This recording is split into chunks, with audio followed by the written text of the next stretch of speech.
Shalom, shalom à toutes, shalom à tous, que Dieu vous bénisse. En ce jour 1er mai 2020, qui est un jour de la célébration de la fête du travail, je souhaiterais saluer et bénir Dieu pour la vie de tous les travailleurs du monde entier. Que Dieu vous bénisse et que ce jour soit un jour de gloire, que ce jour soit un jour de bénédiction, en tout cas pour chacun de vous. Et par ma voix, je souhaiterais aussi vous dire infiniment merci. Merci pour tout le travail que vous abattez dans vos bureaux, vous abattez dans les différentes entreprises. Merci aussi à vous, serviteurs de Dieu, parce que vous êtes aussi au travail. Vous priez pour les malades, vous recevez les gens, vous recevez les malades. Que Dieu vous bénisse, vous, serviteurs de Dieu, vous, hommes de Dieu. Que Dieu bénisse tous les travailleurs du monde entier. Que Dieu bénisse les médecins, que Dieu bénisse tous ces jeunes, toutes ces jeunes filles, ces jeunes hommes qui travaillent au jour le jour pour pouvoir nourrir ne serait-ce que leur famille aussi. Que Dieu, dans toute sa grandeur, vous bénisse dans le nom puissant et suprême de notre Seigneur Sauveur, Jésus-Christ de Nazareth. Alors, aujourd'hui, nous allons parler d'un thème très important. Et le thème est la gratuité. La gratuité. Et ce thème concernant la gratuité, nous allons aller dans la Bible et faire ressortir quelques passages bibliques dans le but de pouvoir mieux expliquer la gratuité. Alors au microphone, vous avez votre humble serviteur, le prophète exaucé de Dieu, que Dieu vous bénisse. Je sais que vous serez nombreux à suivre cet enseignement et je sais que Dieu aussi, par ma voix, permettra que vous puissiez entendre vraiment beaucoup de choses. Avant de commencer à parler de la gratuité, nous allons prier le Seigneur. Père, je bénis ton nom, je te rends toute la gloire, je te dis infiniment merci. Je me soumets à ta toute grande puissance, je me soumets à ta toute grande autorité, Seigneur, et je t'invite à prendre le contrôle de ce moment, Seigneur, à m'enseigner, Éternel, à ouvrir mon esprit afin que, Père, je puisse, Seigneur, parler comme je dois, je puisse parler en m'alignant, Seigneur, sur les Saintes Écritures, des Saintes Écritures, je puisse parler, Seigneur, en m'alignant, Éternel Dieu de gloire, sur, Éternel, ce que tu veux et non ce que je veux. Seigneur, que la chair s'affaisse et que ton esprit, Éternel Dieu de gloire, grandisse à travers moi, dans le nom puissant de Jésus-Christ de Nazareth, Seigneur Dieu de gloire, que j'ai prié. Amen. Alors, comme je le disais, le thème de ce jour est la gratuité. La gratuité, pourquoi la gratuité? Parce que c'est un thème qui est venu dans mon cœur et j'avais véritablement décidé par l'Esprit de Dieu, en tout cas, de parler de cela, afin que nous puissions comprendre véritablement le sens de la gratuité, nous puissions comprendre véritablement comment est-ce que la gratuité s'applique dans notre vie. Comment est-ce que nous devons non seulement la comprendre, et comment est-ce qu'elle doit s'appliquer dans notre vie quotidienne. Alors, littéralement, j'aimerais définir la gratuité. La gratuité, qu'est-ce que c'est? Alors, la gratuité, selon le dictionnaire, est le caractère de ce qui est gratuit. La gratuité est le caractère de ce qui est gratuit. Et ce qui est gratuit, c'est ce que l'on donne sans faire payer. Ce qui est gratuit, c'est ce qui profite à un individu sans payer. Donc, la gratuité, c'est le caractère de ce que l'on donne sans faire payer. Le caractère de ce qui profite à un individu, le caractère de ce qui profite sans payer. Alléluia.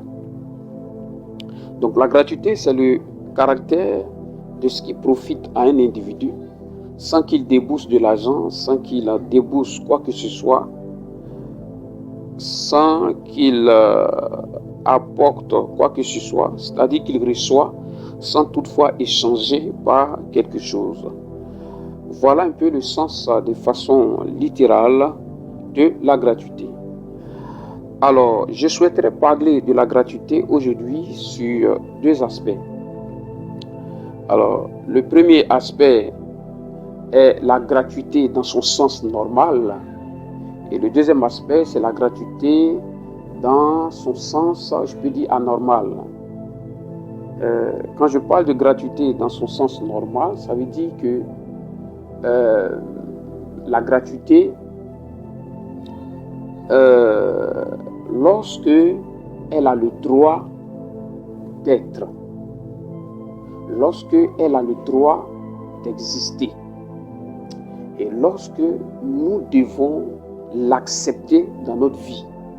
Donc, à quel moment nous devons accepter la gratuité dans notre vie?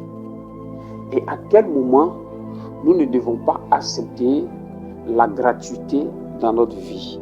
Voilà un peu les deux sens sur lesquels nous allons parler de la gratuité. Donc, la gratuité, lorsque nous devons l'accepter dans notre vie, ça peut être même dans notre vie quotidienne, et la gratuité lorsque nous ne devons pas l'accepter dans notre vie. Alléluia. C'est pourquoi nous allons rapidement prendre notre Bible dans le livre de Matthieu, Matthieu chapitre 10, à partir du verset 8. Matthieu chapitre 10, à partir du verset 8. Et bien aimé, c'est un thème très important et je souhaiterais que vous preniez note ou vous fassiez véritablement attention ou bien vous écoutiez véritablement ce message avec beaucoup d'intérêt. Avec beaucoup d'intérêt. Alléluia. Alors, comme je le disais, Matthieu chapitre 10 à partir du verset 8, qu'est-ce que la Bible nous dit selon la version Louis II?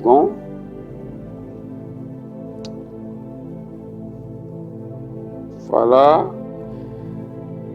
On va juste remonter au verset 7. Allez, je lis la parole de Dieu, allez, prêchez et dites, le royaume des cieux est proche. Au verset 8, guérissez les malades, ressuscitez les morts, purifiez les lépreux, chassez les démons. Alléluia. Je reprends Matthieu chapitre 10 à partir du verset 7. Allez, prêchez et dites, le royaume des cieux est proche. Au verset 8, guérissez les malades, ressuscitez les morts, purifiez les lépreux, chassez les démons. Chassez les démons. Vous avez reçu gratuitement, donné gratuitement. Alors donc, dans un premier sens, comme j'ai dit, nous allons parler de la gratuité dans un premier sens. Et selon Matthieu chapitre 10 à partir du verset 7 jusqu'au verset 8, quand on lit juste à la fin du verset 8, nous voyons Christ qui recommande à ses disciples. Voilà, il leur dit ceci, vous avez reçu gratuitement, donnez gratuitement. Alors, qu'est-ce qu'ils ont reçu gratuitement pour pouvoir donner gratuitement? Alors, pour comprendre ce qu'ils ont reçu gratuitement pour pouvoir donner gratuitement, nous allons remonter dans le même chapitre 10, à partir du verset 1. Alors, il est dit ici, et je lis la parole de Dieu, puis, ayant appelé ses 12 disciples, il leur donna le pouvoir de chasser les esprits impurs et de guérir toute maladie et toute infirmité. Donc là, si nous nous rendons compte, si nous voyons bien à travers ce verset, nous allons voir que ce qu'il leur a donné gratuitement est en réalité le pouvoir de chasser les démons, le pouvoir de guérir les malades. Voilà le pouvoir de guérir toute infirmité, le pouvoir de chasser les esprits impurs. Alléluia. Gloire et honneur à Jésus-Christ de Nazareth. À travers ce verset, nous voyons que Christ a donné des dons spirituels. Christ a donné des capacités surnaturelles, des capacités spirituelles à ses disciples dans le but de pouvoir prier pour des malades afin qu'ils soient guéris, afin que les démons, afin que les esprits impurs qui les habitaient soient chassés par la puissance du nom de Jésus-Christ de Nazareth, par la puissance, par le pouvoir qu'il leur avait donné. Et il leur a dit ceci: lorsque vous allez prier pour eux, lorsque ces démons seront chassés, plutôt ce pouvoir que vous avez reçu, donnez gratuitement ce pouvoir-là, parce que vous l'avez reçu gratuitement. Donc donnez aussi gratuitement ce pouvoir à travers les esprits impurs qui quittent les corps, à travers les prières que vous allez faire pour les malades, à travers les guérisons qui vont plutôt se passer dans la vie des malades, à travers la délivrance qui va se manifester dans la vie de certaines personnes lorsque les esprits impurs les quitteront. Voilà un peu cette gratuité-là. La gratuité ici, où Christ leur donne un pouvoir, où Christ leur donne une capacité surnaturelle afin d'être une bénédiction pour le peuple de Dieu. Alléluia. Et là, il leur a dit: vous avez reçu gratuitement, donnez gratuitement. Donc ici, on comprend que cette gratuité, c'est Christ qui a recommandé à ses disciples de pouvoir donner gratuitement ce qu'ils ont reçu à travers les prières, à travers les délivrances qui sont manifestées, à travers les guérisons qui sont manifestées dans la vie des personnes véritablement qui avaient besoin de prière, qui avaient besoin d'être libérés, qui avaient besoin vraiment de la guérison dans leur vie. Alléluia. Donc c'est pour dire que nous, en tant que serviteurs de Dieu, Dieu nous a appelés à faire son service. Dieu nous a appelés à faire son œuvre. Et il a mis en nous des capacités surnaturelles. Et à chaque fois que nous devons prier pour des malades, à chaque fois que nous devons chasser des esprits impurs, nous devons nous comporter, nous devons faire la même chose comme Christ a eu à faire dans la vie, comme Christ a eu à faire avec ses disciples. C'est-à-dire, ils ont prié, ils ont reçu non seulement le don, ils ont reçu non seulement le pouvoir, mais ils ont aussi prié pour les malades. Le pouvoir qu'ils ont reçu, c'est un pouvoir qui est gratuit. Et lorsqu'ils ont prié pour les malades, ils l'ont fait aussi gratuitement. Alléluia. Nous allons comprendre un passage pour appuyer un peu ce que nous avons dit. Voilà. Pour appuyer un peu ce que nous avons dit dans le livre de Actes, Actes chapitre 8, verset 18. Actes chapitre 8, verset 18. Alors, il est dit ici: lorsque Simon vit que le Saint-Esprit était donné par l'imposition des mains des apôtres, il leur offrit de l'argent. Il leur offrit de l'argent en disant: accordez-moi aussi ce pouvoir, afin que celui à qui j'imposerai les mains reçoive le Saint-Esprit. Mais Pierre lui dit: que ton argent périsse avec toi, puisque tu as cru que le don de Dieu s'acquérait à prix d'argent. Alléluia. Donc, on comprend ici bien que le don de Dieu, ici, Pierre est en train de faire ressortir que le don de Dieu ne s'acquiert pas avec de l'argent. Alléluia. Le don de Dieu ne s'acquiert pas avec de l'argent.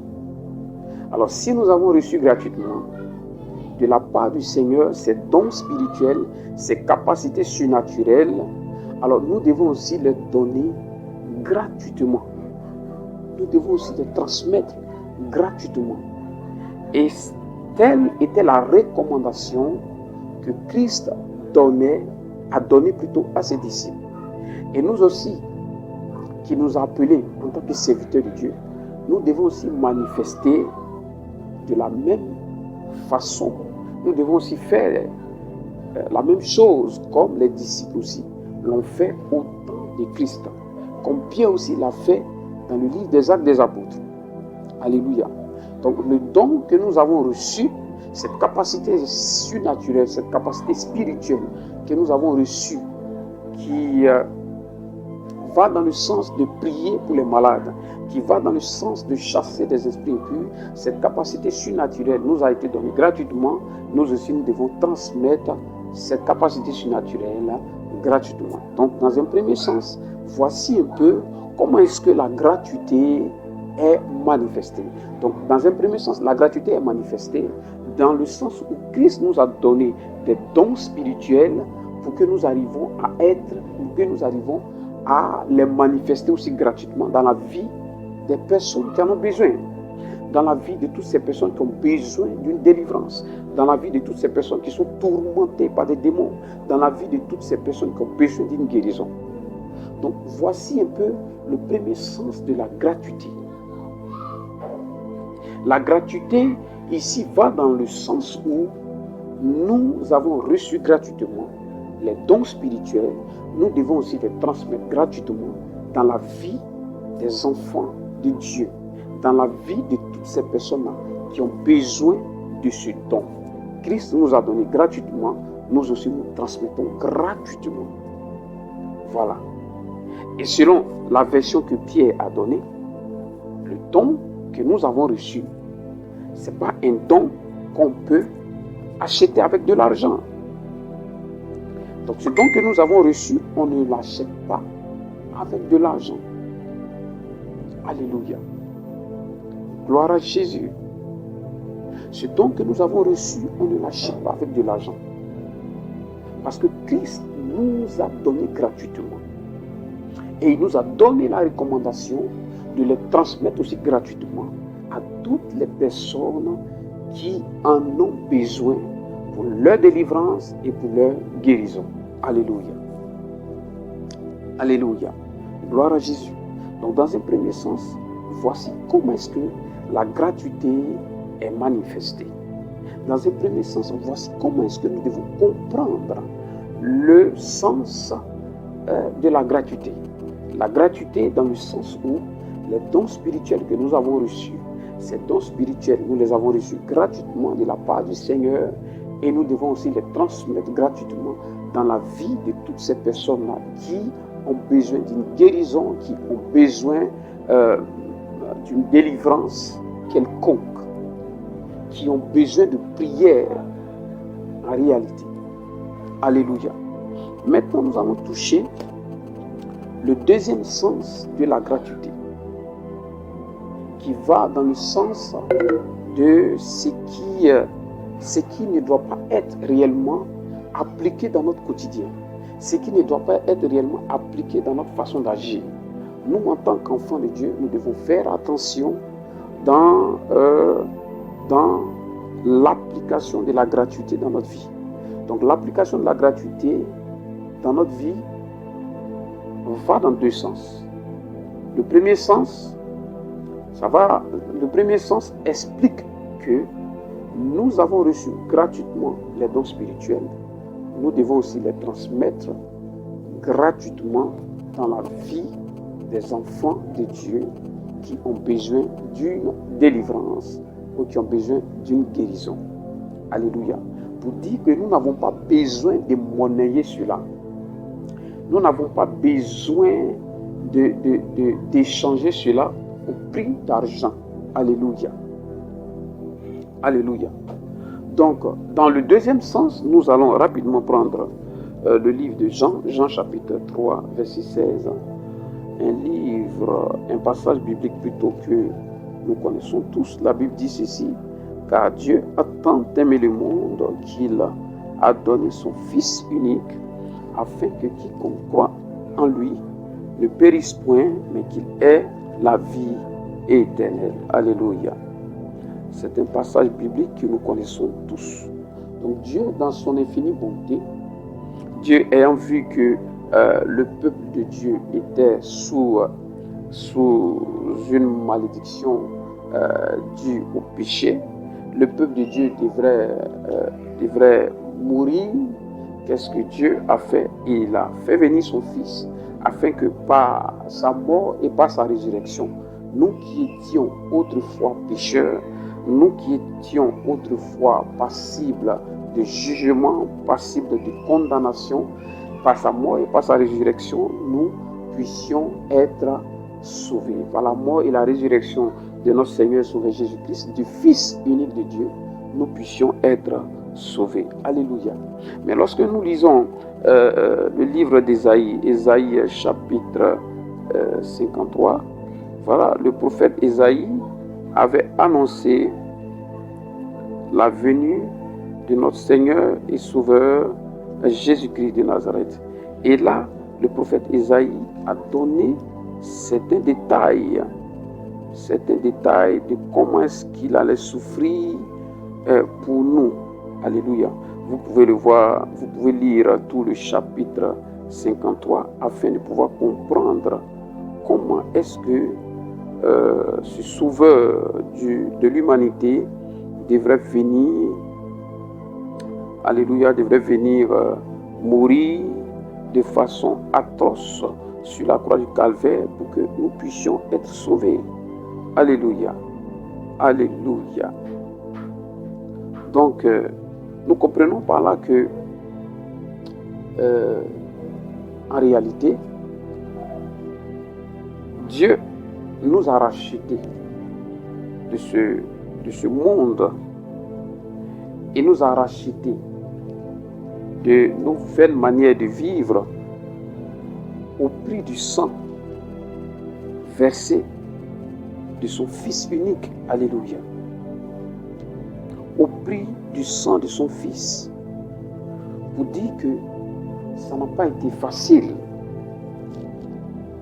Lorsque nous lisons Ésaïe chapitre 53, nous pouvons bien voir. Voilà, au verset 3, il est dit: méprisé et abandonné des hommes, homme de douleur et habitué à la souffrance, semblable à celui dont on détourne le visage. Nous l'avons dédaigné, nous n'avons fait de lui aucun cas. Cependant, ce sont nos souffrances qu'il a portées, c'est de nos douleurs qu'il s'est chargé, et nous l'avons considéré comme puni, frappé de Dieu et humilié. Mais il était blessé pour nos péchés, brisé pour nos iniquités. Le châtiment qui nous donne la paix est tombé sur lui, et c'est par ses meurtrissures que nous sommes guéris. Alléluia. Alors là, nous voyons un peu que il est vrai que Dieu a donné son Fils unique pour sauver l'humanité. Nous voyons là que ça n'a pas été facile. Ça a été au prix de son sang. Il a souffert pour nous. Alléluia. C'est à Christ, Dieu a donné gratuitement son Fils, mais je peux dire que ce n'est pas aussi gratuit, puisque pour que le monde soit sauvé, son Fils devrait mourir. Son Fils devrait mourir sur la croix du calvaire et son sang devrait être versé. Alléluia. Pour dire combien de fois il devrait souffrir pour que toi et moi, nous soyons sauvés. Alléluia. Et c'est très important pour toi qui me suis, pour que tu arrives à comprendre quelque chose dans ce deuxième sens de la gratuité. Nous allons prendre encore la Bible et aller cette fois-ci dans le livre de l'apôtre Pierre. 1 Pierre chapitre 1.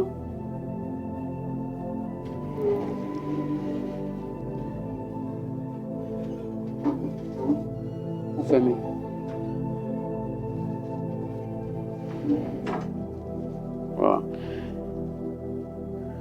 1 Pierre chapitre 1, verset 18 à 19.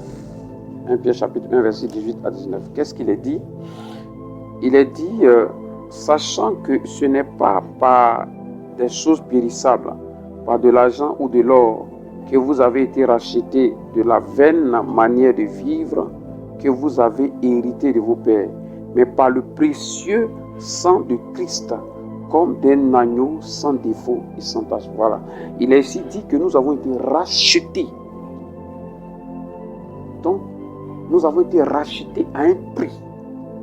Donc, sa mort sur la croix du Calvaire a coûté quelque chose. Sa mort sur la croix du Calvaire, où le sang est versé, a coûté quelque chose. Alléluia. Pour que nous soyons sauvés, pour que nous soyons rachetés, il a fallu que Christ meure de façon atroce. Il a fallu que, pour que nous puissions être des personnes sauvées, il a fallu que Christ meure et que son sang soit versé.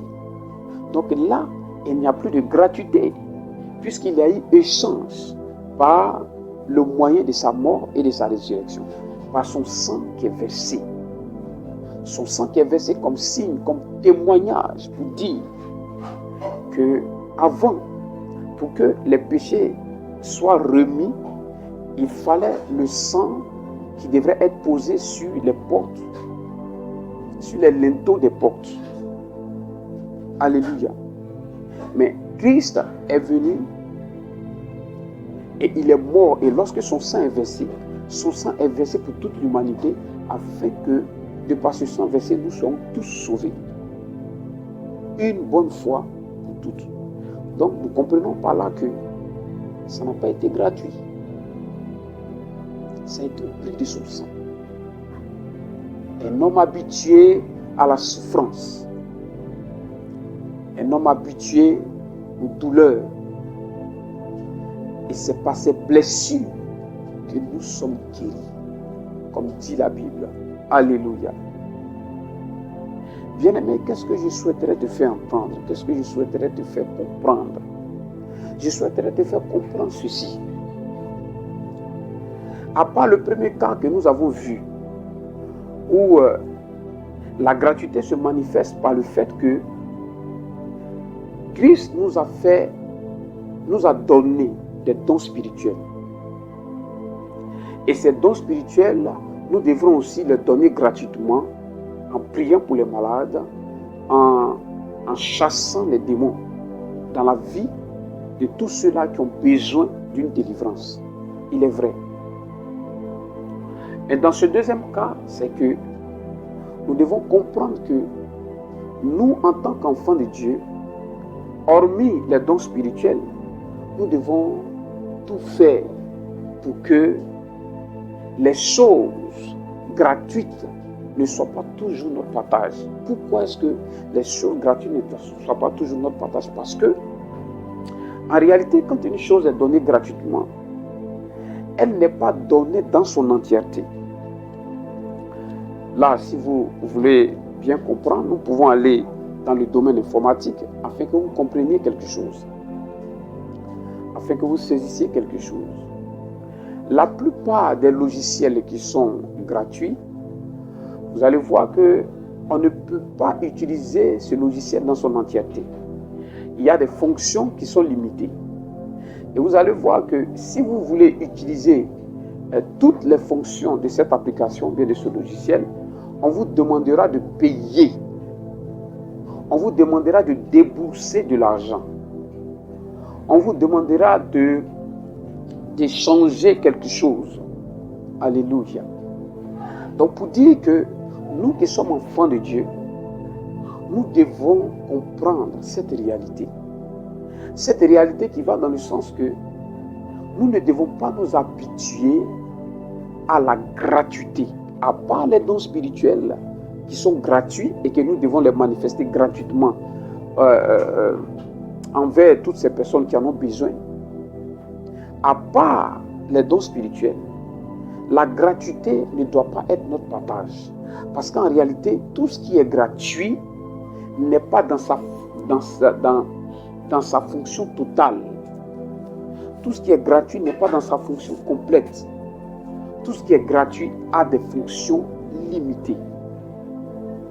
Et pour un enfant de Dieu qui a besoin d'aller de l'avant, pour un enfant de Dieu qui a besoin d'expérimenter des grandes choses, doit tout faire. Arriver à un certain moment bien donné de sa vie, éviter tout ce qui est gratuit. Car la plupart du temps, les choses gratuites ne fonctionnent pas dans le sens complet. Tout ce qui est gratuit ne donne pas toutes les valeurs dont on a besoin. Alléluia. Alléluia. Donc vous devez comprendre cela. C'est pourquoi quelqu'un qui passe son temps à vivre dans la gratuité des choses finira par ne pas obtenir en réalité des bonnes choses, à ne pas obtenir ce qu'il lui fallait. Vous pouvez commencer ou bien obtenir des choses gratuites, mais ça ne doit pas faire partie de votre vie. Chers chrétiens, chères chrétiennes, on peut vous donner des choses gratuitement, elles ne sont pas mauvaises, mais ne vous habituez pas à obtenir la plupart de ce que vous voulez gratuitement. Parce que tout ce qui est gratuit n'est pas dans ses fonctions complètes. Tout ce qui est gratuit a des fonctions limitées. Et la plupart du temps, tout ce qui est gratuit contient souvent des virus pour les informaticiens, contient souvent des cadeaux, comme on peut le dire, des cadeaux empoisonnés. Les personnes qui passent leur temps à s'habituer à la gratuité finissent par être des personnes mendiantes. Les personnes qui passent leur temps dans la gratuité finissent par être pauvres. Et au fur et à mesure que vous vous habituez à la gratuité, ça crée en vous un état d'esprit. Ça crée en vous un esprit. Alléluia. Ça crée en vous un esprit. Ça crée en vous un système de pensée. Celui-là qui est toujours prêt à recevoir de l'autre. Celui-là qui a toujours les mains en bas dans le but de pouvoir recevoir de l'autre. Mais n'oublie pas, quand tu as les mains en bas dans le but de pouvoir recevoir de l'autre, ça te met dans des fonctions limitées. Si l'autre t'a donné 100 francs, c'est de ça que tu dois vivre. Si l'autre t'a donné 1000 francs, c'est de ça que tu dois vivre. Toutes tes fonctions sont limitées. Tout ce que tu dois faire est limité en fonction de ce que tu reçois. Si tu as reçu 1000 francs, toutes tes dépenses sont limitées en fonction des 1000 francs que tu as reçus. Si tu as reçu 10 000, toutes tes fonctions sont limitées en fonction des 10 000 francs que tu as reçus. Mais pour quelqu'un qui n'a pas été habitué à la gratuité des choses, finira par jouir pleinement de tout ce dont il a besoin. Alléluia. Alléluia. Gloire à Jésus. La gratuité a des côtés, a des faces très néfastes. Alléluia. La gratuité a des faces très néfastes. La gratuité, comme je le disais, peut te pousser à la mendicité. La gratuité va te pousser à la pauvreté. La gratuité va te pousser, va te pousser à être avili. Tes valeurs vont commencer à disparaître. La gratuité va te pousser à vivre dans la poche d'autrui. Tout le temps, les mains incurvées, s'attendant à avoir quelque chose de quelqu'un d'autre. Un peu comme ces jeunes hommes qui vont toujours et qui ont les mains à la courbette, en train de chercher à recevoir quelque chose du boss. Ah, le boss. Vraiment, j'ai besoin de ceci. Ah, le boss, j'ai besoin de cela. Ah, le boss. Mais le boss ne te donnera que ce qu'il a envie de te donner. Et au fur et à mesure que vous vous habituez à ce système de gratuité, ça crée en vous un état d'esprit. Et quand ça crée en vous un état d'esprit, ça vous maintient dans votre position. Ça vous empêche de voir des grandes choses dans le futur. Ça vous empêche de vous projeter dans le futur. Je ne dis pas qu'obtenir des choses gratuitement de certaines personnes est mauvais. Pour quelqu'un que vous avez rendu service, si cette personne aujourd'hui est reconnaissante, elle peut venir vers vous pour vous donner aussi quelque chose gratuitement. Ça peut arriver. Mais s'habituer à la gratuité est une chose très dangereuse. Mais malheureusement, c'est ce que nous constatons aujourd'hui dans nos églises, où des jeunes sœurs ou des jeunes frères ont été habitués à la gratuité. Même le Seigneur Jésus, quand il est venu mourir, quand il est venu se donner pour que nous puissions être sauvés, ça a été au prix de son sang. Au prix de son sang qui est versé. C'est pourquoi la Bible parle, la Bible dit qu'il nous a rachetés. Alléluia. Christ nous a rachetés au prix de son sang qui est versé sur la croix du Calvaire.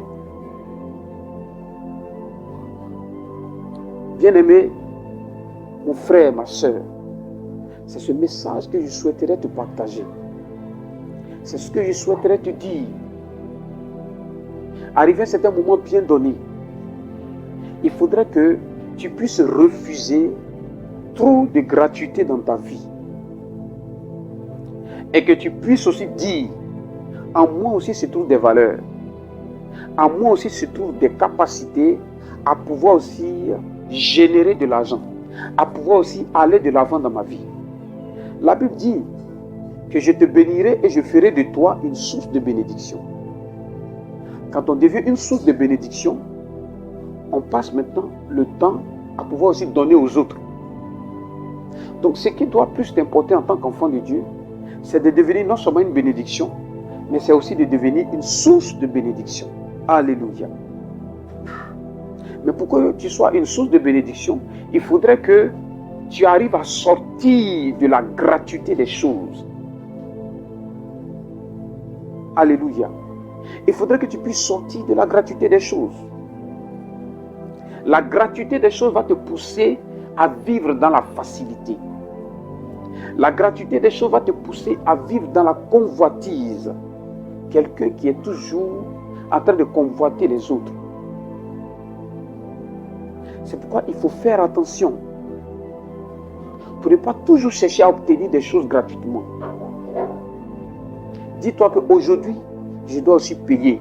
Aujourd'hui, je dois aussi débourser de l'argent. Et pour pouvoir débourser de l'argent, il faut que tu travailles. Et c'est parce que tu as travaillé que tu as eu de l'argent. Et cet argent maintenant te permettra de pouvoir payer ce que tu veux. En réalité, lorsque tu sors, lorsque tu abandonnes la gratuité, tu rentres dans une forme de liberté. Malheureusement, c'est à l'église qu'on trouve beaucoup de personnes qui sont dans la gratuité, qui vivent dans la gratuité. Tout ce que tu veux, il faudrait que ça soit gratuit. Alléluia. Sortons de la gratuité. La gratuité a fait que toi qui devrais être un homme prospère, toi qui avais reçu des grandes prophéties, toi qui devrais voyager, aller de pays en pays pour faire des affaires, te voici aujourd'hui à l'église, passant toujours ton temps à vivre la gratuité.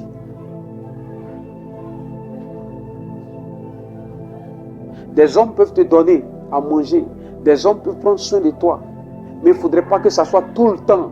Il ne faudrait pas que ça soit tout le temps, parce que cette forme de gratuité finira par te plonger dans la mendicité.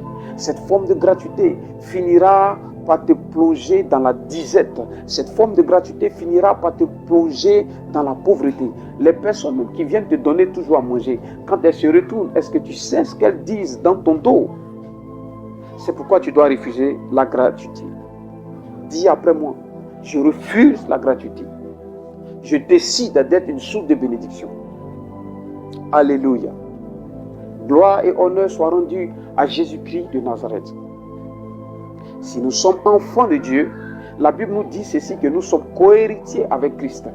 Et toutes les valeurs que Christ a, Ces valeurs-là aussi, nous les avons. C'est pourquoi, en tant qu'enfant de Dieu, tu dois apprendre à refuser la gratuité. Tu ne dois pas être tout le temps là, les mains en train de recevoir.